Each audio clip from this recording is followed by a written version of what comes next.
एक समय की बात है, एक बार एक गांव में भयंकर बाढ़ आई। इतनी तेज बाढ़ कि सब कुछ बह गया। उसी गांव में एक किसान का बहुत गरीब परिवार रहता था, जिनके पास खाने को कुछ न था। उसके पास थोड़े बहुत अनाज की वस्तुएं थीं, लेकिन बाढ़ में उस सब बर्बाद हो गई और जो कुछ बचा था सब नष्ट हो गया। उस किसान का एक लड़का था। लड़के ने कहा, कोई बात नहीं है, पिताजी बह गया तो बह जाने दो, जो हुआ अच्छा हुआ। किसान को बहुत गुस्सा आया। कहा, तू कैसी पागलों जैसी बातें कर रहा है? मेरा सब कुछ छिन गया। यहाँ पे खाने को मेरे पास अनाज नहीं है और रहने को जो भी हमारे घर था वो बाढ़ में बह गया। इसमें अच्छा क्या है? ये सब कुछ बहुत बुरा हुआ है। किसान को बहुत गुस्सा आया और उसने लड़के को घर से भगा दिया और बोला, तू यहां से चला जा, तू यहां रहने लायक नहीं है। लड़का रोते हुए वहां से चला गया। लेकिन शाम हो गई और लड़का अभी तक घर नहीं आया। किसान को यह बात समझ में आई कि उसने गलत कह दिया, लेकिन वो कर भी क्या सकता था। अचानक से एक नौका आई और उसमें से लोग उसमें से उतरे। लोग उस गांव के लोगों को बचाने लगे। किसान की पत्नी कहती है, आपने यूं ही उसी को डांट दिया। सही तो कह रहा था, देखिए अच्छा ही हुआ, लोगों ने हमें बचा लिया। उसने कहा, तुम बेवकूफ हो, तुम्हें समझ में नहीं आ रहा है कि इसमें अच्छा कुछ भी नहीं हो। इनका बचान ही काम है, सिरकफ बचने से ताया होता है। अभी इन्होंने बचा लिया, लेकिन हमारे पास खाने को भोजन नहीं, नहीं रहने को घर है। हम कहां रहेंगे, क्या खाएंगे? क्या इसका कोई हल है? किसान की पत्नी ने कहा, पैसे नहीं है तो क्या हुआ, आप इतनी परेशानी क्यों लग रहा है? किसान बोला, दरअसल बात पैसों की नहीं है। उस घर में एक पोटली थी। इस पोटली बहुत ही खास चीज रखी थी, वो भी बाढ़ में बह गई। अब मेरे पास कुछ भी नहीं बचा। किसान की पत्नी बोली, ऐसा क्या था उस पोटली में? किसान ने कहा, मैं तुम्हें अवश्य बताता, लेकिन अब जब वो है ही नहीं तो उसको बताने का क्या तात्पर्य? धीरे धीरे समय गुजरता रहा। उस किसान ने लोगों से मांगकर जीवन यापन करना शुरू किया, लेकिन ऐसा भला कब तक काम चलता? इस साल उसे खेतों में भी अच्छी फसल नहीं लगी थी। वो बहुत परेशान और चिंतित था। उसे कुछ समझ नहीं आ रहा था, क्या करा जाए। एक शाम को अपनी पत्नी से बैठकर बातें कर रहा था तो उसकी पत्नी ने बोला, चिंता करने से क्या होगा, आप नगर में जाके कोई और काम तलाश क्यों नहीं करते हैं? थोड़े समय बाद कुछ न कुछ रोजी रोटी के लिए धन इकट्ठा तो हो ही जाएगा, उसी के सहारे हम अपना काम चला लेंगे। आप परेशान मत होइए, मैं भी बगल के घरों में जाकर काम किया करूंगी, कुछ धन तो आएगा, इससे जीवन जीना आसान हो जाएंगे। किसान ने कहा, बात तो सही है। अगले दिन वह किसान काम की तलाश में शहर गया। नगर हर गलियों में कुछ काम ढूंढने लगा कि कोई उससे कोई काम दे, लेकिन कहीं किसी ने कोई काम नहीं दिया। अब वो चिंता की मारे और परेशान होने लगा कि कैसे काम चलेगा और कैसे अपने परिवार का पालन पोषण करेगा। उसके पास घर नहीं है। उसने जैसे तैसे करके बाढ़ के जाने के बाद घास फूस से छोटा सा घर बनाया था। एक दिन किसान अपने खेतों में फसलों को देख रहा था, क्योंकि इस साल फसल भी अच्छी नहीं लगी थी। इसलिए इस बात को सोचकर चिंतित हो रहा था कि इस साल फसल ने भी साथ नहीं दिया। मेरा एक लड़का, वो भी घर छोड़कर चला गया। मैं तो हर तरह से अनाथ हो गया हूं। ऊपर से वो कह रहा है कि जो हुआ अच्छा हुआ, ये भला अच्छा कैसे हो सकता है?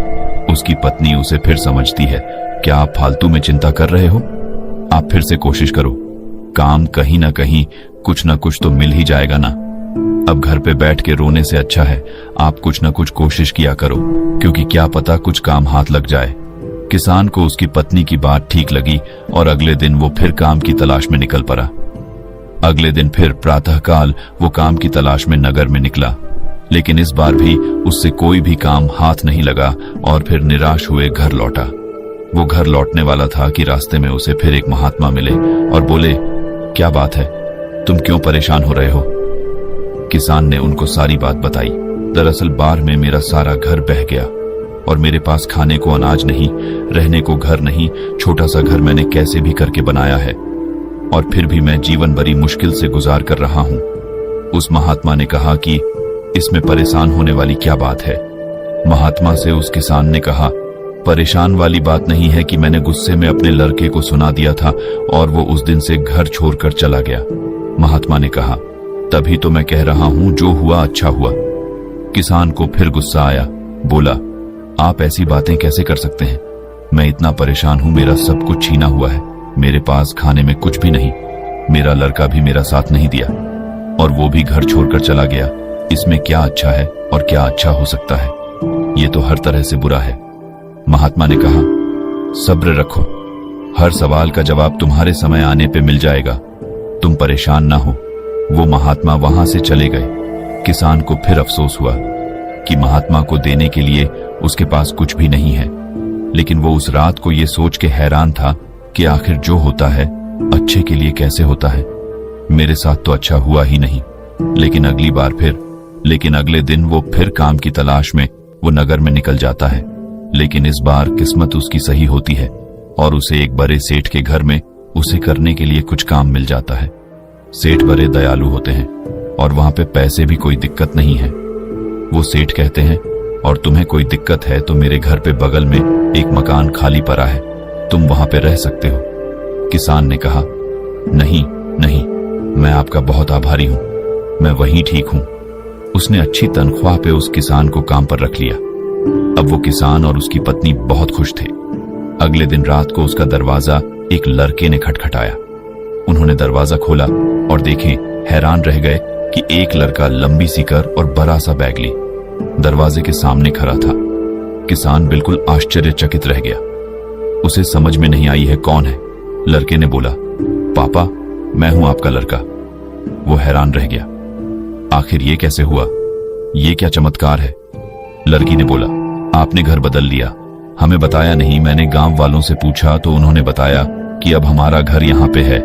दरअसल मैं उस दिन यहाँ से निकलकर दूर शहर में काम की तलाश में निकला था और मुझे वहां पे कहाँ मिल गया और मैं वहीं पर व्यापार करने लगा और उस व्यापार में मुझे बहुत मुनाफा हुआ और आज उसकी बदौलत मैं आपसे मिलने आया हूं।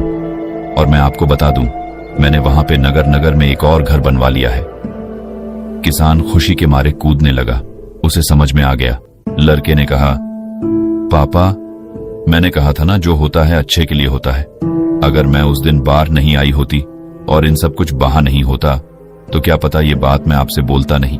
अगर ये बात मैं ना बोलता तो आप मुझे घर से बाहर नहीं भगाते और ना ही मैं रोजगार के लिए नगर में तलाश करता। किसान ने कहा, हाँ, मुझे ये बात समझ में आ गई, ये बिल्कुल सही बात है। देखो, उसकी बात की वजह से मुझे भी एक बड़े घर में नौकरी मिल गई है, यानी अब डबल मुनाफा, डबल पैसे और हर तरह से फायदा ही फायदा। हम तो मालामाल हो गए बेटे। किसान और लड़का जोर जोर से उछलने लगे। कहानी के बाद महात्मा ने उस नवयुवक को समझाया, जिंदगी में एक बात याद रखना, इंसान की सोच बहुत बड़ी नहीं है कि वो कुदरत के फैसले को नहीं समझ सकता और ना ये जान पाता है कभी कि उसके साथ जो हुआ अच्छे के लिए हुआ है। वो सिर्फ आज को देखता है कि उसके साथ बहुत बुरा हुआ। लेकिन सच में देखा जाए तो अगर अच्छी नीयत और मन साफ है तो कभी किसी के साथ बुरा नहीं होता। महात्मा ने उस नवयुवक को समझाया कि जिंदगी में जब भी तुम्हारा बुरा वक्त आए तो एक बात हमेशा याद रखना कि ये वक्त गुजर जाएगा।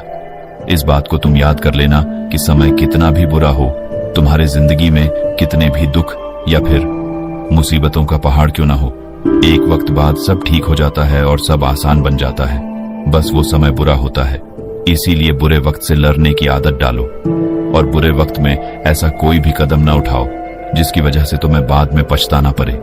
अगर कुछ बुरा होता है तो भी अच्छे के लिए होता है, लेकिन देर से ही सही उस बात का और उस सवाल का जवाब इंसान को मिल ही जाता है। जब इंसान का समय खराब होता है तो उसकी बुद्धि काम करना बंद कर देती है। इंसान का समय खराब होता है लेकिन समय ठीक भी हो जाता है। तब उस नवयुवक ने कहा, लेकिन ये सब तो ठीक है, लेकिन मेरा तो सब कुछ चोरी हो गया, इसमें अच्छा क्या है? अब तो मेरे पास कुछ नहीं है, मैं घर कैसे जाऊंगा? महात्मा ने कहा, दरअसल मुझे एक जंगल में कुछ मिला था, ये लो। तब महात्मा से उसे एक चमकदार पत्थर दिया और कहा, तुम इसे ले जाकर नगर में बेच सकते हो, क्योंकि यह मेरे किसी काम का नहीं है और मैं इसे कुछ नहीं कर सकता। उस लड़के को भी यह बात समझ में आ गई कि बात तो सही है, अगर ये मेरा सामान चोरी नहीं होता तो मैं महात्मा के पास नहीं आता, और जब मैं महात्मा के पास नहीं आता तो मुझे पत्थर कभी नहीं मिलता। दरअसल वो एक पारस पत्थर था जिसको लोहे से स्पर्श करा के हर लोहे की चीज को सोने बनाया जा सकती थी। अब वो भी मालामाल हो गया। बाकी अगर ये कहानी आपको अच्छी लगी हो तो इस वीडियो को लाइक करें